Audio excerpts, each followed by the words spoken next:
Bonjour, aujourd'hui on va passer à l'étude de la deuxième phase de la synthèse des protéines. C'est la phase du passage de l'ARN messager aux protéines. C'est ce qu'on appelle la traduction. Donc, dans ce tableau-là, vous avez un résumé. Donc, j'ai fait exprès de mettre que 4 cellules. La première, elle résume l'ensemble des composés nécessaires pour la traduction. La deuxième, c'est la phase de l'initiation de la synthèse. La troisième cellule, c'est la phase de prolongation de la protéine. La quatrième cellule, c'est la phase de terminaison. Donc, c'est la fin de la synthèse de la protéine. Donc, voilà les différents composés nécessaires pour la traduction. Donc, il y aura 3 composés essentiels. La présence de ribosomes, c'est un organite qui se trouve au niveau du cytoplasme, formé de 2 unités, la grande unité et la petite. Et au niveau de la grande unité, il y a 2 sites, le site A et le site P. Pour l'ARN messager, donc l'autre jour, nous avons pu faire une phase qui est la transcription, le passage de l'ADN à la molécule de l'ARN messager. Nous avons vu les différentes étapes. Et également, nous avons dit que l'ARN messager, c'est un polymère de nucléotides qui s'unit et forme une seule chaîne de nucléotides et que la base azotée d'uracile, c'est un élément identifiant de l'ARN messager. De plus, ce que je vais ajouter aujourd'hui, c'est que la lecture de l'ARN messager dans la traduction passe par l'étude des codons. Donc, chaque codon est formé de la succession de 3 nucléotides. D'accord? Et chaque ARN messager porte un codon initiateur, donc formé par la succession de 3 nucléotides, adénine, uracile, guanine. Voilà. Et on sait tous, à échelle internationale, donc, il y a la succession de 3 nucléotides. Déjà, ils forment ce qu'on appelle un codon stop. Le codon stop, il y a 3 sortes. Il y a la première succession uracile, adénine, adénine. La deuxième succession uracile, adénine, guanine. La troisième succession, c'est uracile, guanine, adénine. Les 3 là forment ce qu'on appelle les codons stop. Donc, entre le codon initiateur et le codon stop, il y a des codons qui permettent la synthèse des acides aminés. Donc, chaque acide aminé est synthétisé par la succession de 3 nucléotides. Par exemple, si on prend AUG, qui est le codon initiateur, formé par la succession de 3 nucléotides, l'adénine, l'uracile, guanine, il permet la synthèse, ce qu'on appelle un acide aminé nommé méthionine. Dans le cas du codon stop, il y a les successions UAA, UAG et UGA. Lorsqu'on dit codon stop, c'est un codon qui permet l'arrêt de la traduction. Donc la traduction commence ici et se termine ici. Moi, j'ai fait exprès de ne présenter qu'un codon initiateur, un codon stop et la succession de 3 codons. Donc, qui dit 3 codons au milieu, dit l'arrivée de 3 acides aminés. C'est au niveau de l'ARN messager. Le troisième composé, c'est l'ARN de transfert.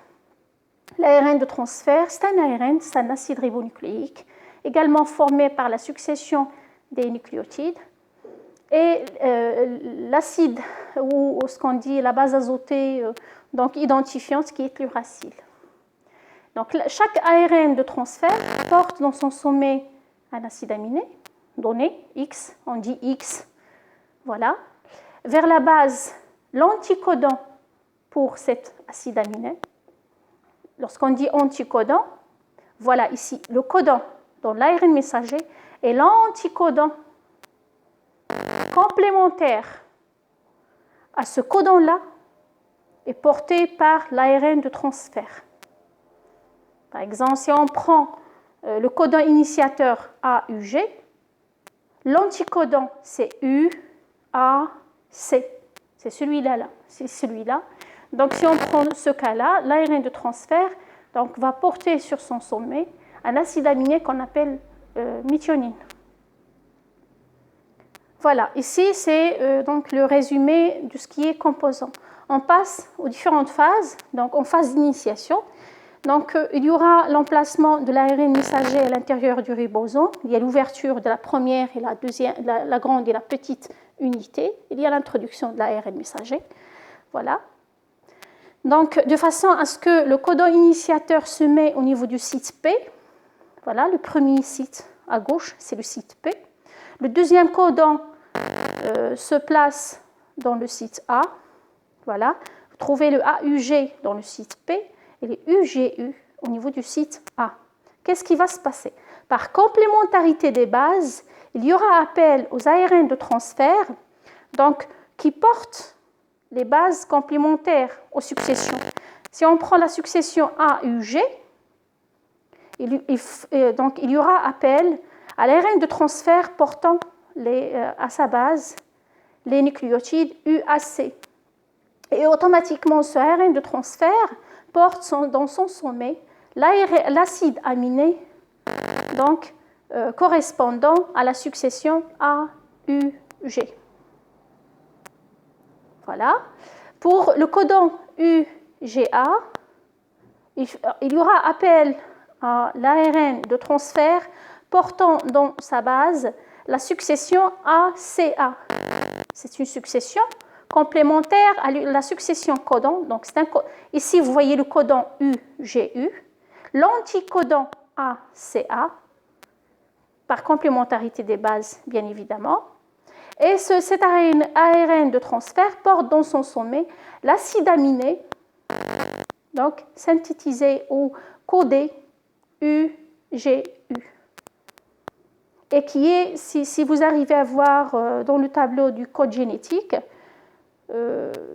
vous arrivez à lire donc UGU, ça elle donne naissance à un acide aminé qu'on appelle la cystéine.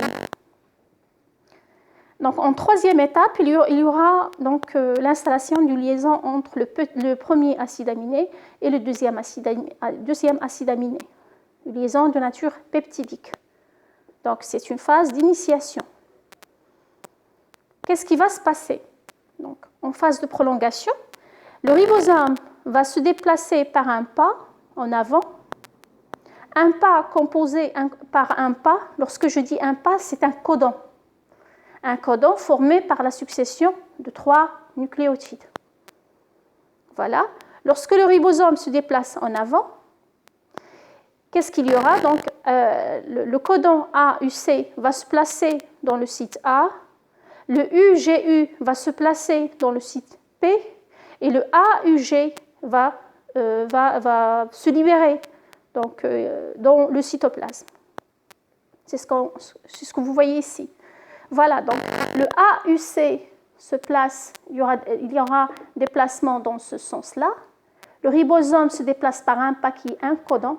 Donc le AUC s'installe au niveau du site A, le UGU au niveau du site P, et le AUG, il est libre dans le milieu. Lorsque je dis libre, il n'y a pas de coupure de la liaison. Donc, il sera libre, il va sortir du ribosome. La sortie vers le cytoplasme. Ceci d'un côté. D'un autre côté, il y aura donc libération de l'ARN de transfert qui portait au début l'acide aminé correspondant au codon AUG. Donc, l'ARN de transfert, il sera libre. L'acide aminé va faire, comme nous avons dit, une liaison peptidique avec le deuxième acide aminé là.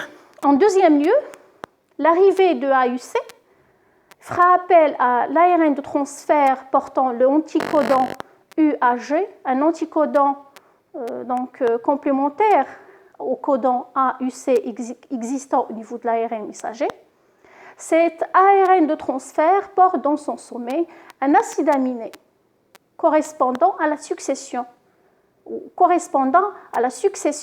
au codon donc résultant de la succession de 3 nucléotides qui est le AUC. Donc cet acide aminé, on le nomme l'isoleucine. C'est par référence au code génétique que nous avons. le code génétique. Donc le code génétique, la succession AUC, c'est l'isoleucine. C'est l'acide aminé l'isoleucine. Donc pour la prolongation, donc, le ribosome va se déplacer encore par un pas en avant. Il y aura l'introduction de GGA au niveau du site A. Il y aura le déplacement de AUC du site A vers le site P. Il y aura la sortie du UGU vers le cytoplasme.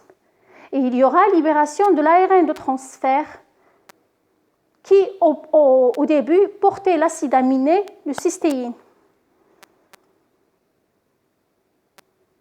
Et ainsi de suite. Donc l'ARN de transfert qui arrive à ce niveau-là, qui va s'installer ici, donc au niveau de la troisième position, il porte l'acide aminé donc, correspondant à la succession AUC, qui est l'isoleucine.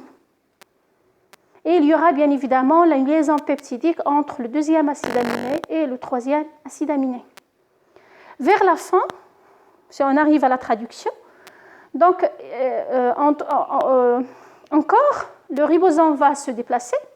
Donc, le GAA qui était dans cette partie-là, il s'est déplacé, il s'est placé donc, au niveau, de la zone A, va se déplacer à nouveau vers le site P. C'est ce que vous voyez ici. Donc, GA, il était au début ici. Il s'est déplacé là. Il a fait appel à l'ARN de transfert portant l'anticodon CCU, anticodon complémentaire à GGA, et qui porte dans son sommet l'acide aminé correspondant au codon GGA, qui est la glycine. Voilà. Et l'arrivée du codon stop UAA au niveau du site A, qui est un codon stop. Lorsque on dit stop, c'est l'arrêt de la traduction et l'arrêt de la synthèse de la protéine. Il y aura coupure des liaisons. Voilà.